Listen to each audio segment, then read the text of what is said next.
Sino po sa inyo nakarinig na ng three angels message? Ano ba ito? Memorize po ba natin kung ano yung mensahe ng three angels message? Kasi alam ko, ang Seventh-day Adventist ay may mensaheng dala-dala. Ito ang three angels message. Eh, pag tinanong po kayo kung ano yung three angels message, ano yun? Masasagot po kaya natin. Malabo, ano? Malabo. So, ngayong lingkong ito, hihimay-himayin mo natin. Ito pong serye nito ay devoted sa ilang series, almost 13 na mga topics, pero kinompress po natin ito sa 5 topic lamang.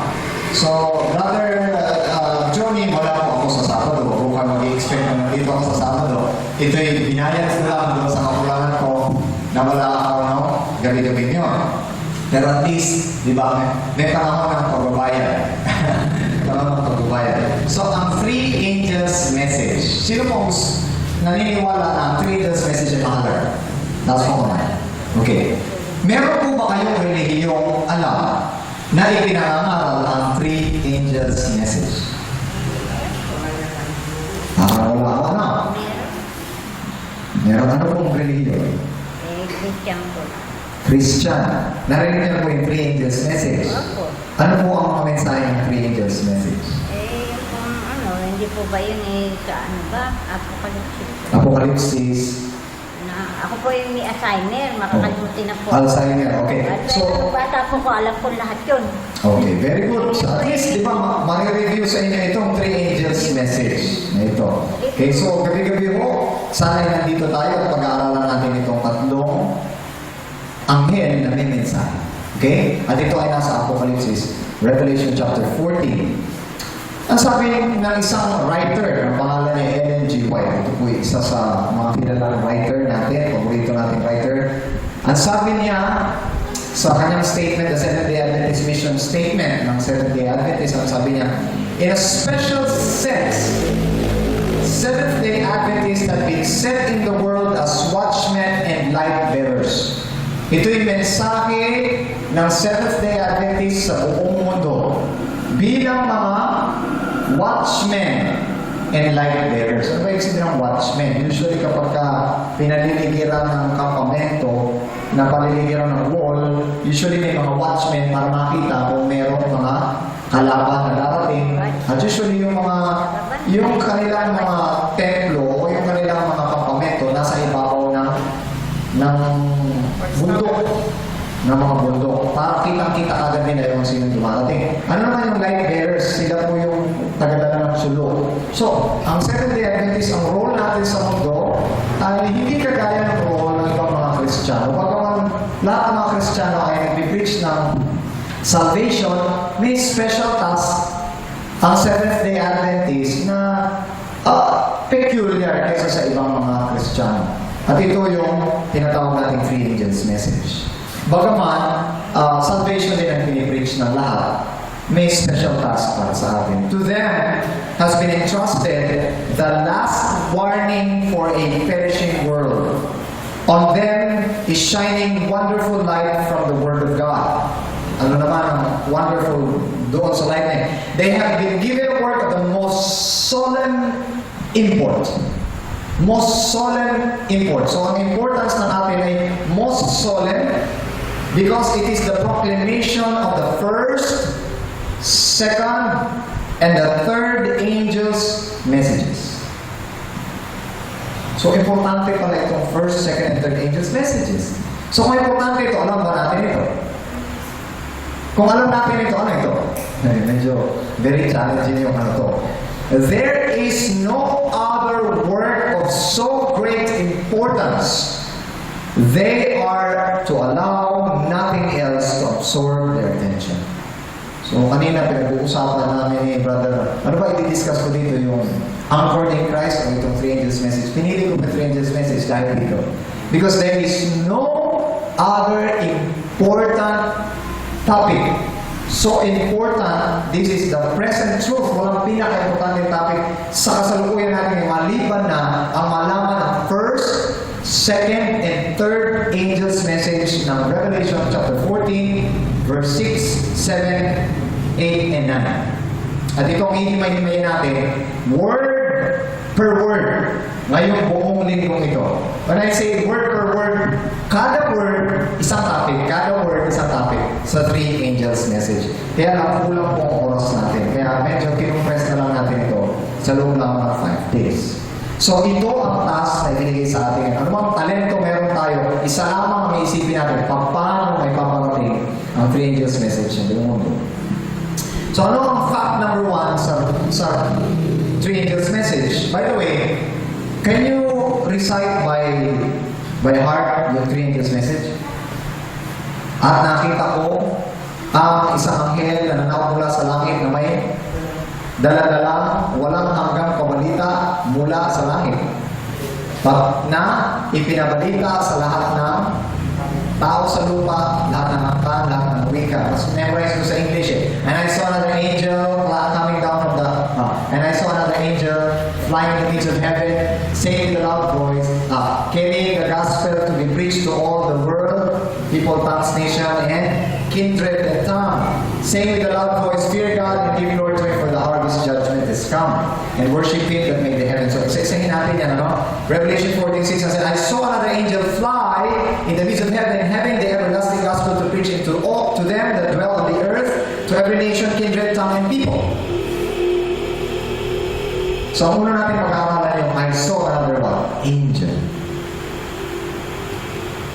What does it mean by angel?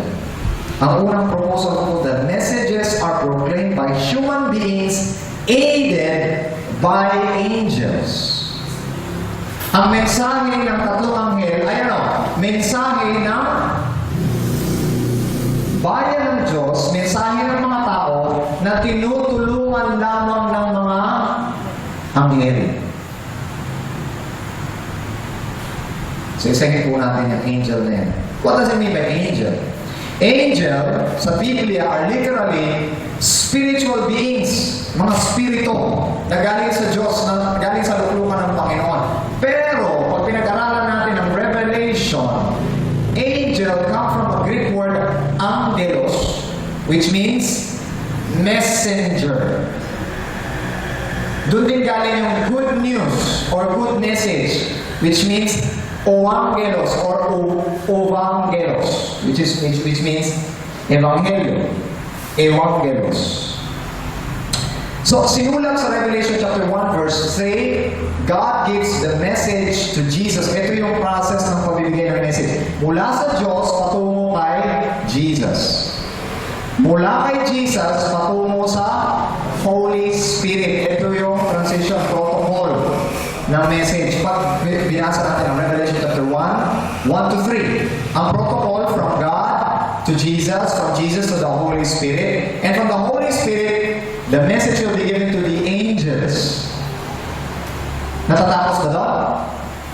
Then from angels to John, the Revelator.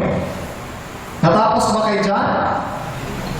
And from John to the 7 churches. From Ephesus, Smyrna, Pergamo, Thyatira, so on and so forth hanggang sa Laodicea.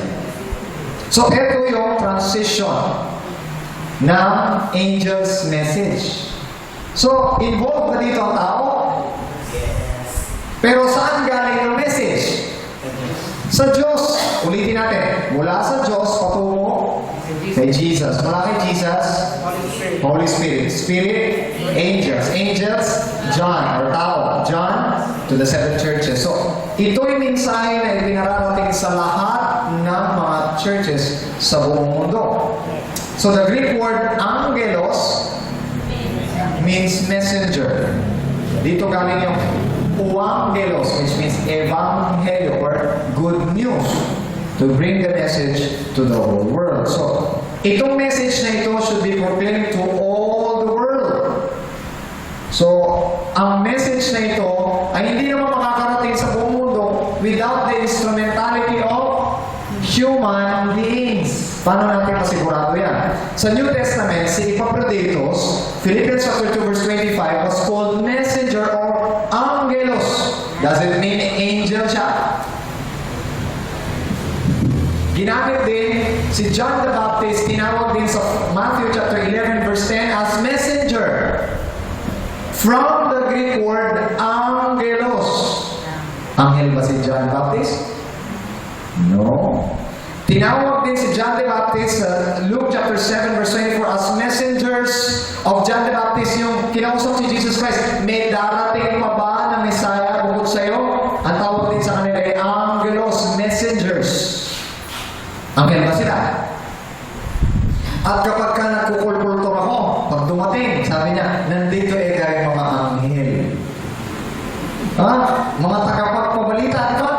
Ang sabi sa spies, doon sa James chapter 2 verse 25, ang tawag sa spies o sa mga spiya were angelos, messengers. Si Stephen ay tinawag din messenger of God sa Acts chapter 6 verse 15. Therefore, angels cannot always mean literal angels, but could also mean messengers or instruments of giving the message. Ang tanong, can we also possibly become angels of God in terms of message sending? Pwede rin pa tayo mag-instrumentality. Yung bang cellphone, pwede rin maging instrument ng message. Yung bang iPhone, pwede rin maging instrument ng message. Facebook. Lahat ng mga bagay na ito ay maaaring maging instrument ng message ng Panginoon. Therefore, could also be called messengers or angel. Matthew chapter 24 verse 14, ang sabi niya is gospel. Ano ang message na meron siya? Maliban na may message ka, minsan, merong nagpabalita kay David.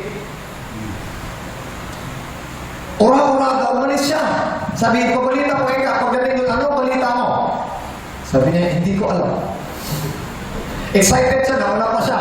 Pero hindi niya alam kung ano yung papabalita niya. Mga kapatid, napakahirap maging messenger na walang message. So, ang sabi, the gospel of the kingdom is the message of these angels.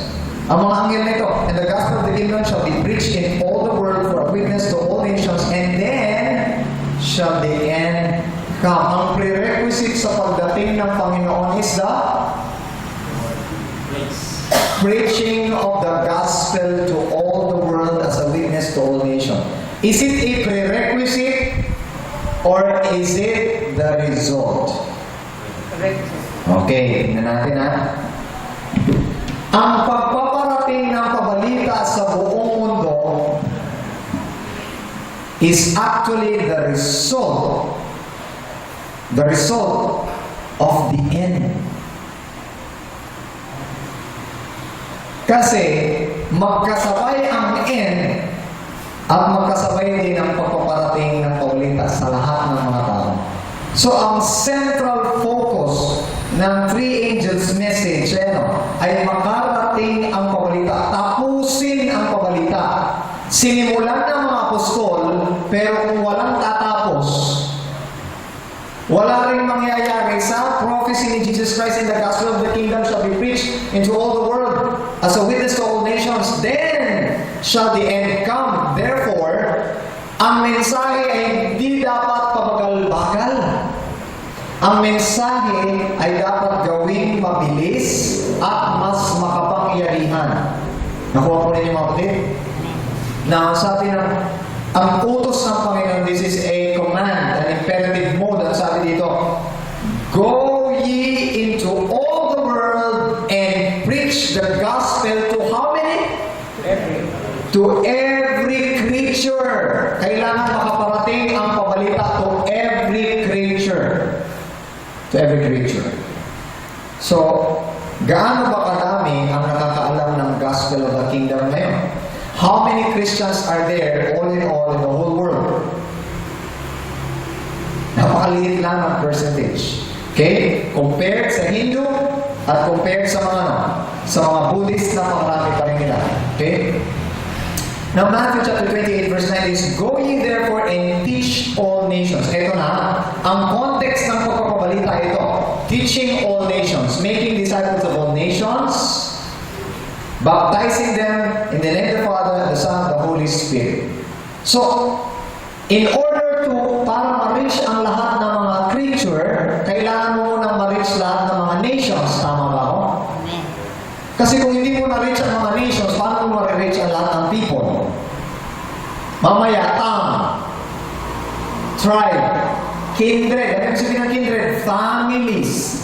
So napakalaki ng burden na ma-reach ang buong mundo ng 3 angels' messages. Ang sabi ng Acts chapter 8, systematically, ganito ang paraan ng pag-preach. Christ shall ye, followers of Christ, shall witnesses unto me both from Jerusalem into all Judea and in Samaria and unto the uttermost part of the earth. So nagpasimula ang pabalita, nag-utos muna ang Panginoon, at mula sa kautosan ng Panginoon, lalawig ang pabalita mula sa Jerusalem, patungo sa Judea, patungo sa Samaria, at hanggang sa makarating ito sa kaduluduluang bahagi ng buong mundo. Ano? Would you like to be a part of the ending of the prophecy? Sa katapos-tapusan ng prophecy na ito, gusto niyo bang maging part dito? Would you like to be an angel in these last days? Napakaganda kung ito ang ating hangarin. Fact number 2 in the study of the 3 angels' message. Ito po pag-aaralan natin guys is just an introduction ng mga pag-aaralan natin sa gabi-gabi. I'm just talking about introduction. Di ba tayo nag-aaral mismo? Tayo ay nagbubukas na. There are 12 facts na gusto kong malaman ninyo para medyo mas madali sa ating pag-aaralan ng 3 angels' message.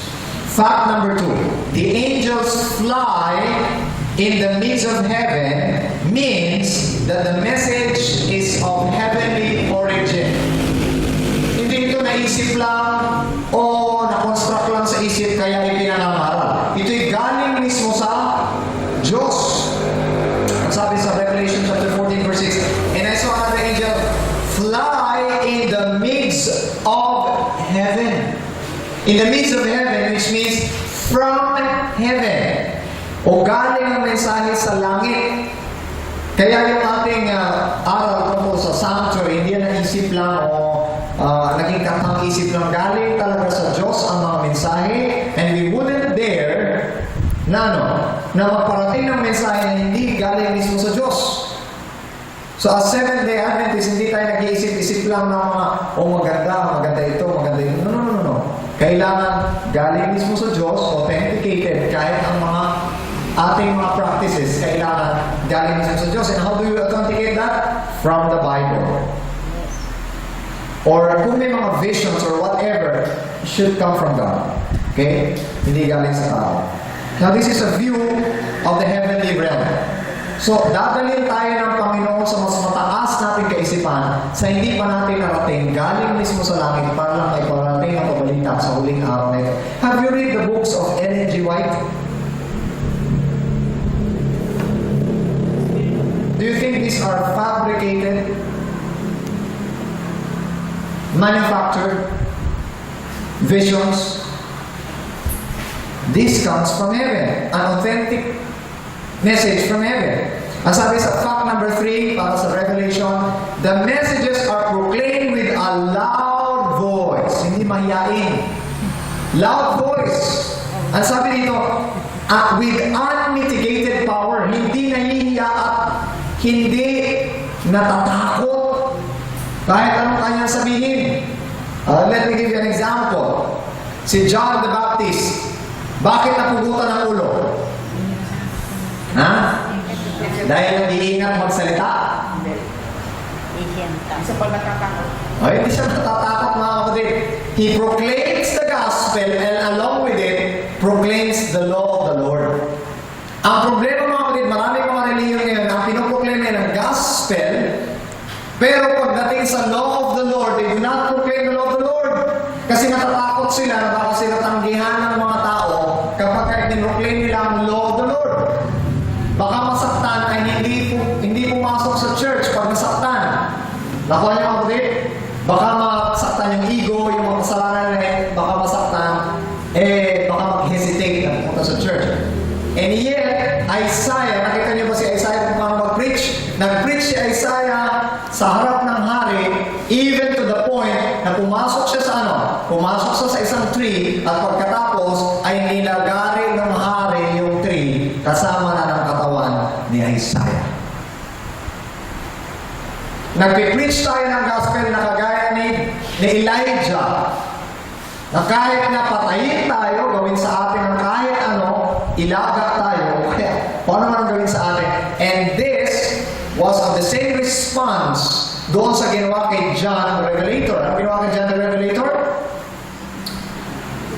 Pinirito ng buhay, pero hindi namatay. Okay?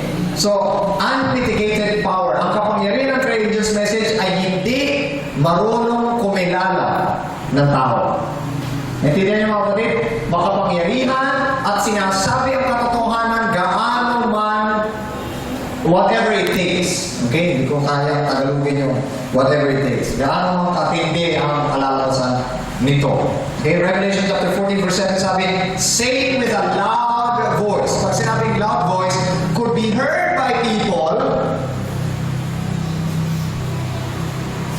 Ano ba sasabihin ko?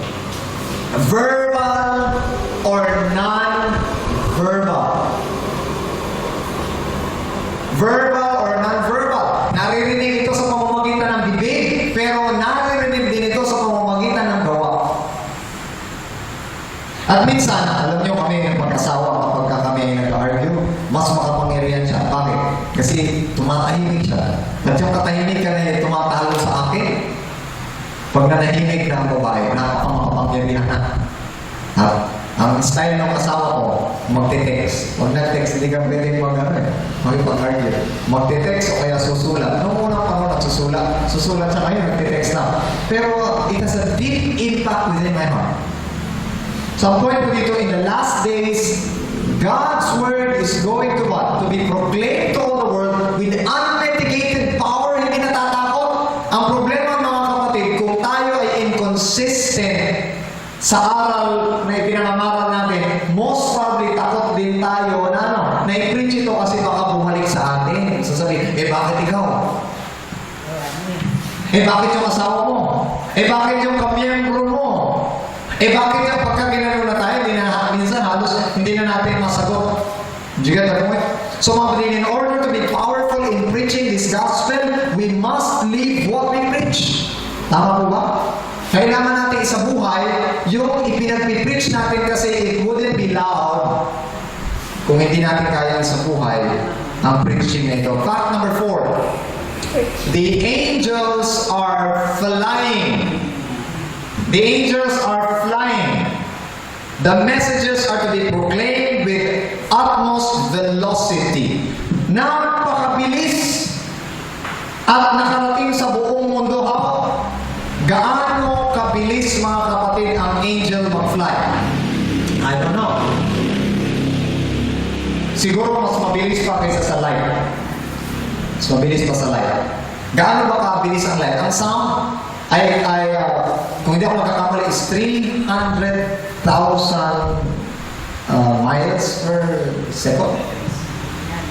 Sound lang yun. Hindi ko pa alam yung light. So, point ko dito mga kapatid, this is fast. Just to give you an idea, mga kapatid, pinapanood ako, na ang measurement daw ngayon natin is based on metric system. Metric means 1 meter. Alam niyo po mga kapatid, para malaman yung 1 meter kung paano nila din-determine? Sinukat nila mula sa North Pole hanggang Equator. Tapos dinivide nila ng 10 million times. A billion times. Nung na-divide nila ng 10 billion, nakakuha sila ng ganito. At yun ang pinagbasihan nila bilang consistent o constant para malaman kung anong 1 meter. Ang problema mga kapatid ay ito. Nababawasan na siya. Hindi na natin malaman kung hanggang kailan. Hindi siya gaano consistent. So, noong mga 1930s, gumawa sila ng paraan, 30s siguro or 20s, gumawa sila ng paraan para mas malaman ko ano mas constant. At ang nakita nilang constant ay light wave. Light wave. Na yung distance between apex ng isang light wave hanggang sa isa pang wave ay constant. At doon nila kinuha yung constant na measure ng 1 meter. Kaya ngayon, alam na natin kung paano pasabugin ang isang tangke mula dito kasi magsisend lang ng wave. Pag bumalik yun within few seconds, alam na natin kung gaano kalayo yun, yung trajectory para mapasabog pasabog yun. Ang point ko dito mga kapatid, life is one of the greatest commodity kung bakit meron tayong GPS, meron tayong G4, G3, at meron tayong kung ano pa ngayon, kung bakit meron tayong internet and all of this because of this light. And this same light is used by God para mag-send ng message. Nabasa niyo ba yung latest message ko sa Facebook? Ayan. Sino dito ang miyembro ng Messages to Young People? Miyembro? O isa lang? Messages to Young People. Sino nakakita dito ng mukha ng anak ko, si Seraphim? Sa Facebook? Sa sarili mo, so lahat updated. Okay. Pero ang point ko dito mga kapatid, in just a post, isang post lang, alam na lahat. Alam mo, one time pumunta ako sa Mindanao. Pagdating ko sa Mindanao, may nagiinuman. Tapos nung may nagiinuman, nakipagtsikahan ako ng konti doon sa isang kamag-anak. Tapos may kumamay sa akin. Sabi niya, hindi kita kabatch. Sabi niya, nauna ako sa iyo. Pero sabi niya, kilala kita. Bakit? Sabi niya. Kasi member ako ng HNCHS, yung aming batch 97. At nag-post ka doon ng sermon mo, nagustuhan ko yung mga sermon mo. Mga sermon ko. Gusto niya yung mga sermon. Nagbanggit pa nga siya ng mga words. So, paano nakarating ang pabalita sa kanya? Samantalang tambay lang yun doon, na nakita lang ako, nag-post lang ako sa dati kong sa batchmate ko ng mga sermons ko, pero ito nakita niya. So, ang point ko dito mga kapatid, napakabilis ng pabalita ngayon. In just a point of a second, malalaman na ninyo lahat ng gusto kong sabihin. Sige, point.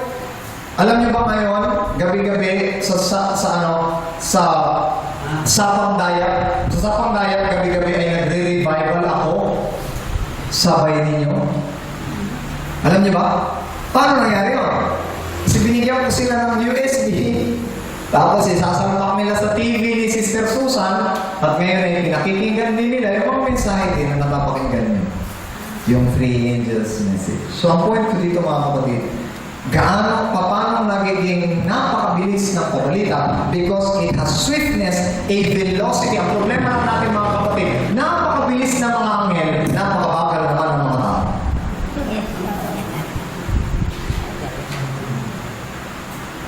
Bumili ako ng iPad. Habang kagabi, pauwi ako, may nakuha akong picture mula sa Bicol. Nung umalis ako dito ng Master Guide, mula nung umalis ako, sir, dumating lang ako ng 10 o'clock kagabi. Wala akong ginawa kundi magbiyahe. Nag-stay lang ng 1 hour sa Bicol.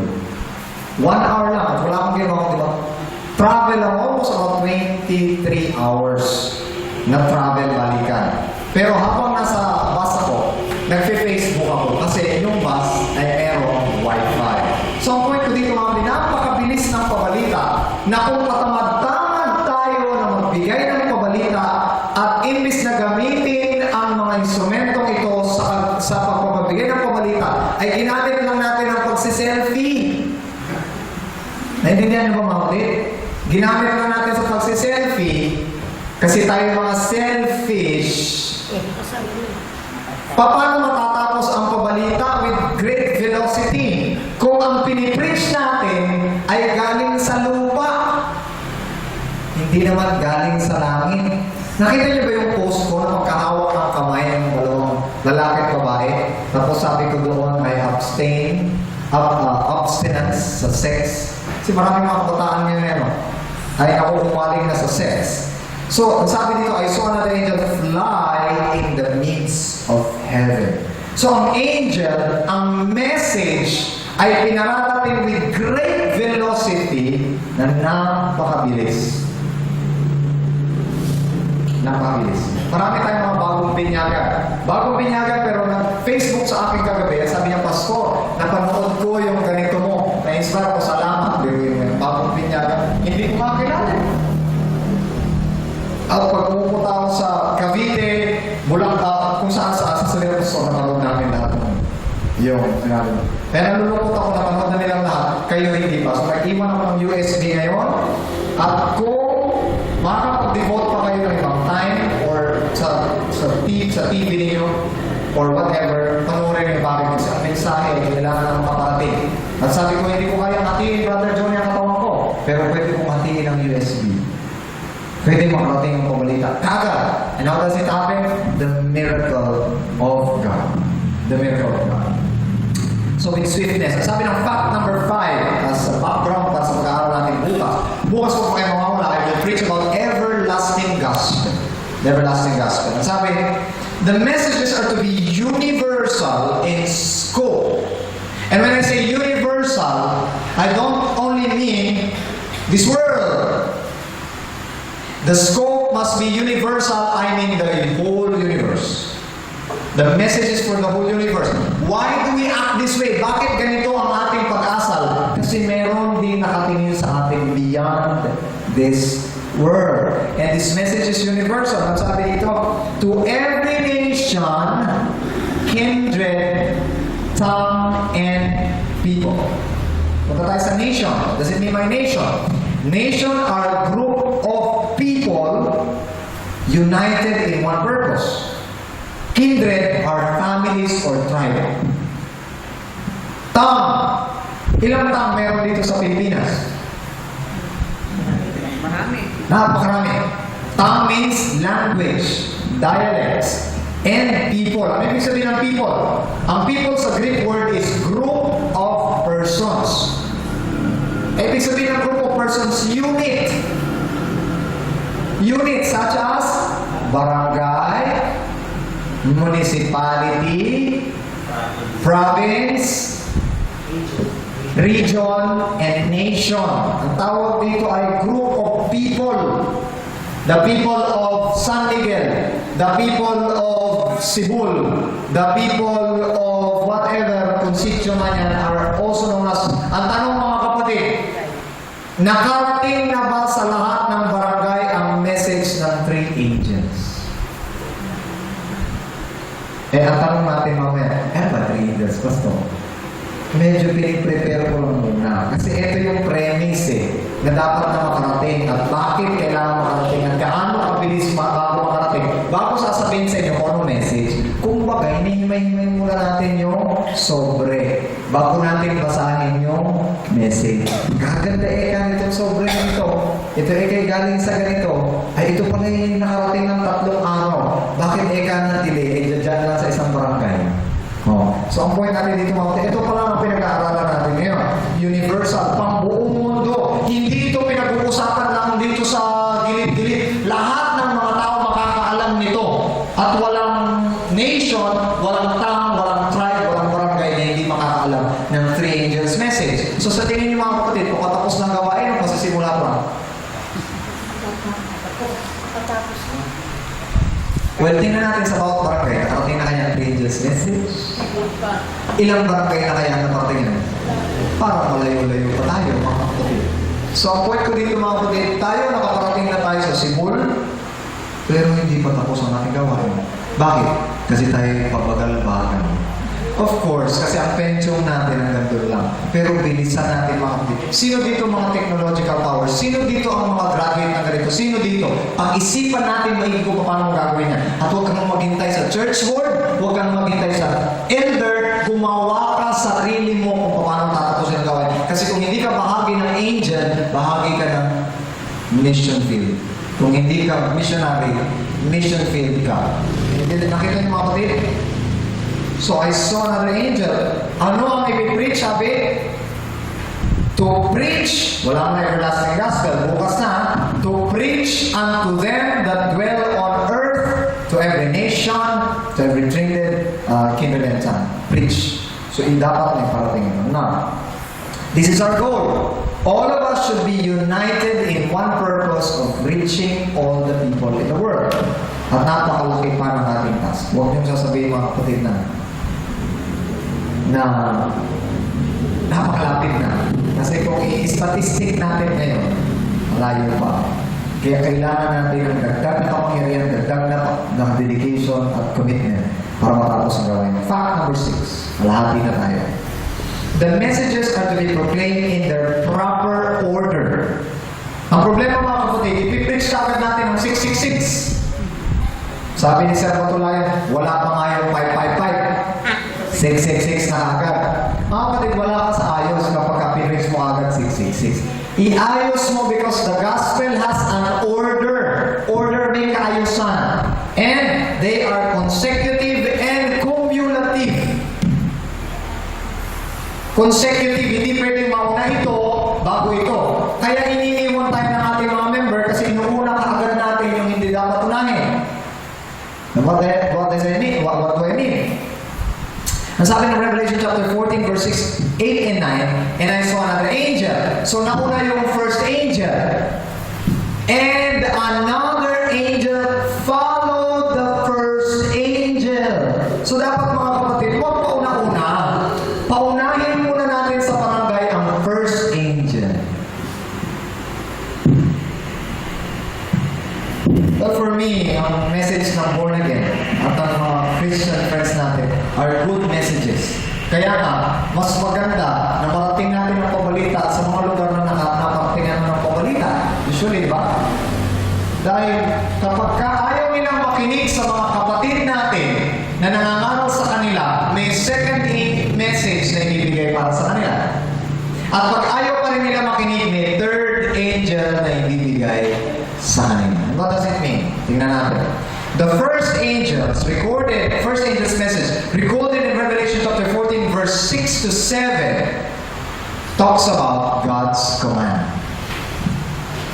Of course, ang unang-unang dapat na makaparating ay yung everlasting gospel. Pero mga kapatid, yung everlasting gospel without the keeping of God's command is nothing.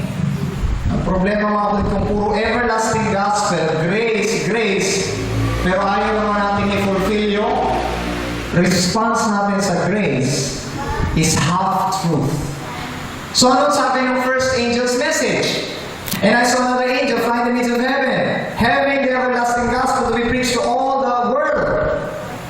After they have been preached the gospel at tinanggihan, along with the gospel ay meron din command at may tatlong command na ibinigay along with the gospel. What was the command? Fear God.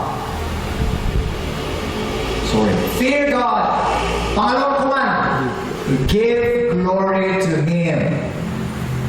Pangatlong command, worship Him. Why? Bakit? Because the hour of judgment has come. Okay na ba mga kapatid? Na-organize nyo na ba? Pag naibigay ang everlasting gospel, kasama ng everlasting gospel ay yung ano? Yung command to fear God. Yung iba kasi, ang importante, niligtas tayo ni Kristo. Hindi na importante kung susundin pa natin ang kautusan ng Diyos.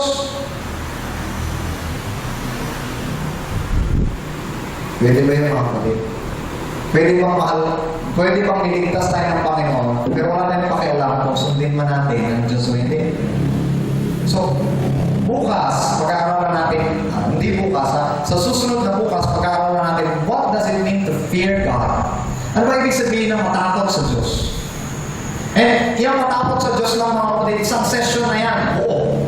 Isang buong gabi na natin pag-aaral yan. Pero medyo kinumpress ko pa para mapag-aralan yung fear God, give glory to Him.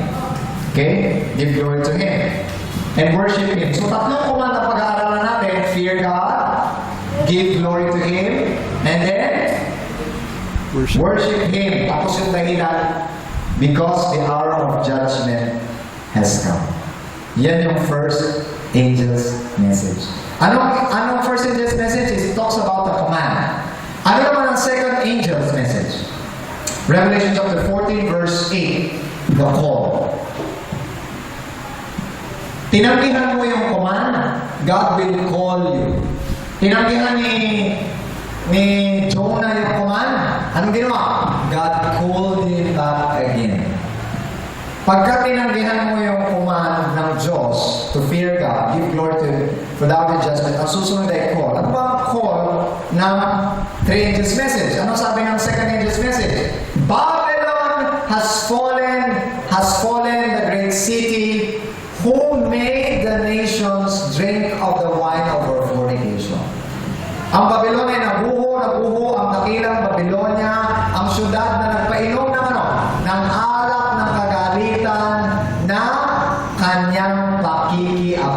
So, parang sinasabi niya na, eto ang point mga kapatid, paano mo nalaman na naguha ang Babylonia?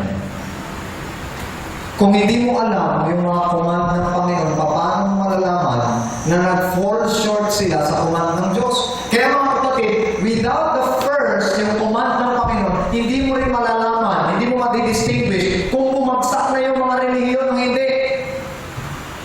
Pag alam mo ang command ng Panginoon, pag nakita mo relihiyon na ito, alam mo kagad na relihiyon yung bumagsak na. Bakit? Kasi hindi na nila sinusunod ang Diyos. Although pinoprofess nila na tinatanggap nila si Kristo, pero yung kanilang mga acts ay hindi nag-glorify, hindi nag-worship, at hindi rin nag-fear sa Diyos. So, the call is needed.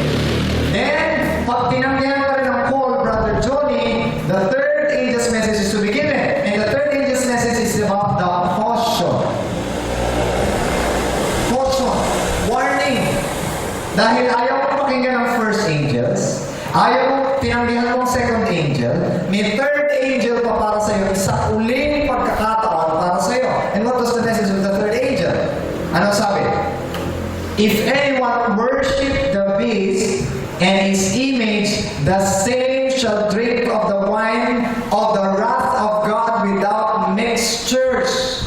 Kaya pag-aaralan natin sa isa pang gabi, most probably by the Friday, ano ba yung wine of the cup of God without mixture? Ano ba yung cup? Ano ba yung fornication? Ano ba yung mixture? Ano ba yung mga bagay na ito? Sasabihin natin mga kapatid, we will talk about the 7 last plagues. Ito yung paiinom ng Panginoon kasi ayaw nilang inumin ang cup ni Kristo. Kaya ipaiinom ng Panginoon sa kanila yung cup na ininom ni Kristo sa Gethsemane. So, ilan ito sa ating mga pag-aaralan. So, fact number 7, these messages are God's final appeal and message to the world before Jesus comes. So, ang three angels message, ang huling mensahe na ibibigay sa buong mundo bago pa siya dumating. Ano ang reference natin? Let me see. Sabi niya, I looked and behold, white cloud upon the cloud, one sat like the Son of Man, having on his head a golden crown, and in his hand a sharp sickle. So kapag meron ng sickle, ano yung sickle? Karet. Pag may karet na, ano ibig sabihin? Harvest na. So, bago pa ang harvest, ang huling sigaw ay ang three angels message. Kaya mga kapatid, wala nang susunod pa na mensahe pagkatapos ng three angels message. Bakit? Kasi ang susunod ayon sa Revelation chapter 14 verse 14 ay pag-aani na. In fact, pag binasa niyo ang susunod na hinog na ang palay. At pag hinog na ang palay, ang matitira lang yung hinog at saka yung panirang damo ay susunugin. At ang sabi na, ang dugo daw ay makakarating hanggang sa langit. So ang point ko dito mga kapatid, mahalaga ba pag-aaralan ng three angels message? Yes, bakit? Kasi ito na ang huling message. Kung hindi alam ito ng mundo, paano sila maghahanda? Sa pag-aani. Nakuha niyo ba mga kapatid? So these are good preparations in order for us to fully understand the three angels message. Fact number 8. At itong fact number 8, hindi ko na matidiscuss sa inyo. I think we have already discussed about the latter rain, pero may ginagawa kaming series ngayon ni Faith, nilalagay na namin sa PowerPoint.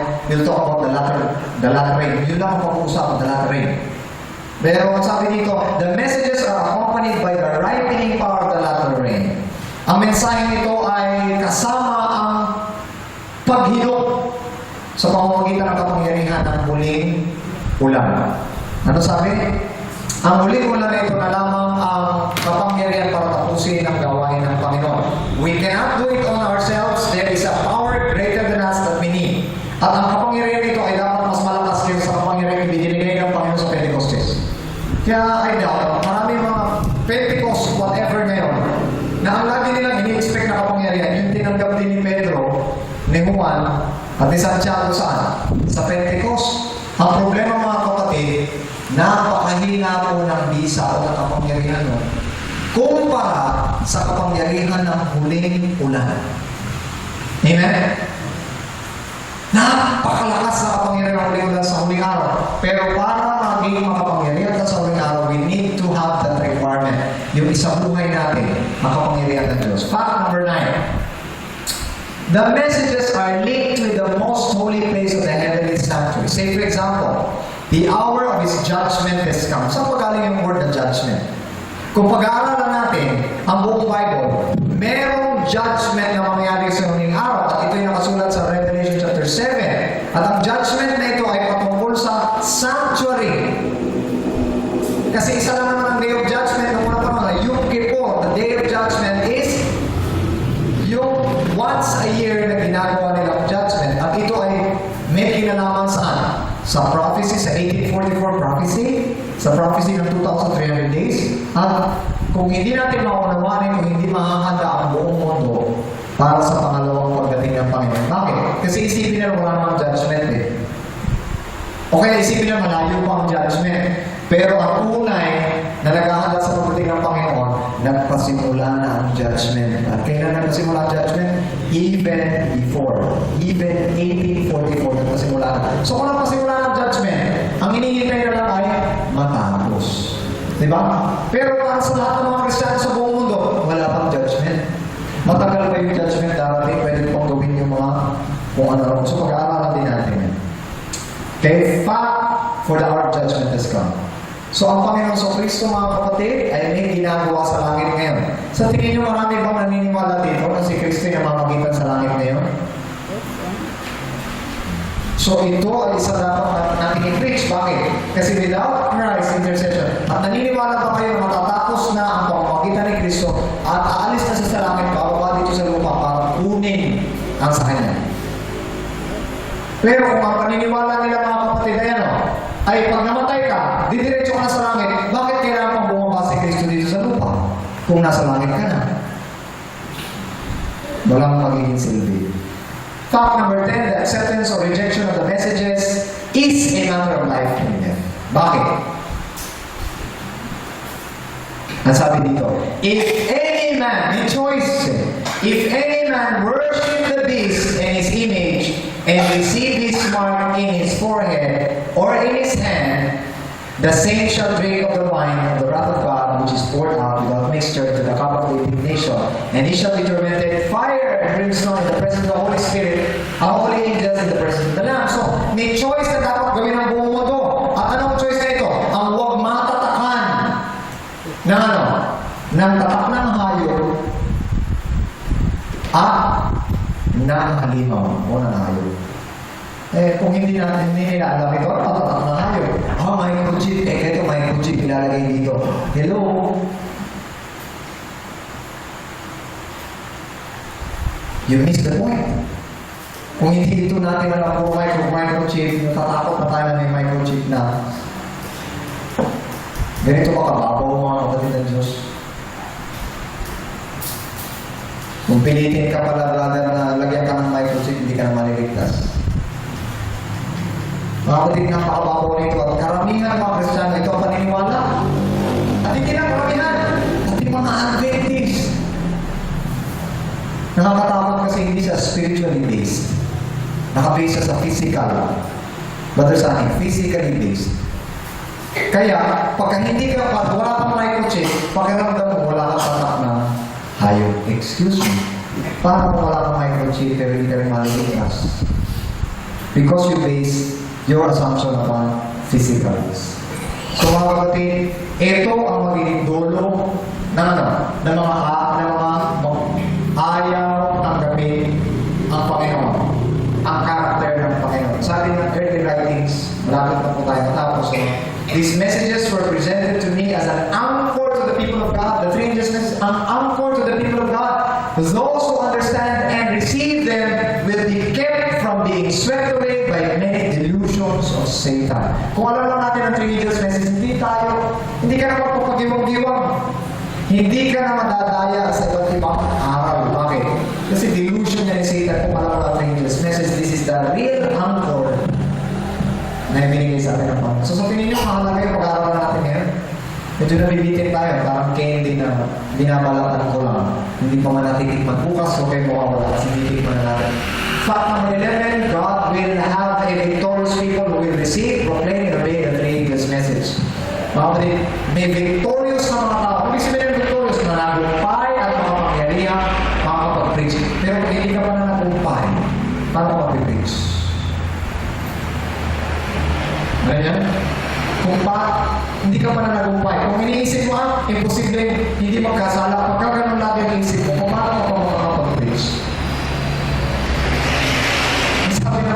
Sabi ng Biblia, at sino man nagpapatuloy sa kasalanan na yan ay hindi pinanganak ng Diyos at hindi nakakilala sa Diyos. So there will be a victorious people. These are the premises I went to. In the last days, may victorious people na nakatalagapan. In fact, He already named them 144,000. But alam niyo naman ang point ko, we do not talk about literal numbers.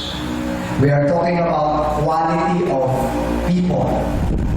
Victorious people na napanagumpayan nila ang beast, ang mark of the beast, ang dragon, at ang lamb-like beast. Napanagumpayan nila lahat ito. And ang description sa kanilang Biblia ay saints. Here are the patience of the saints that keep the commandments of God. E paano kung nasa religion ka that does not keep the commandment of God? O paano kung nasa religion ka na that keeps the commandment of God, pero ikaw mismo does not keep the commandment of God? Kaya whether nasa religion ka that keeps the commandments of God, or wala ka sa religion that keeps the commandment of God, it is your duty to keep the commandment of God.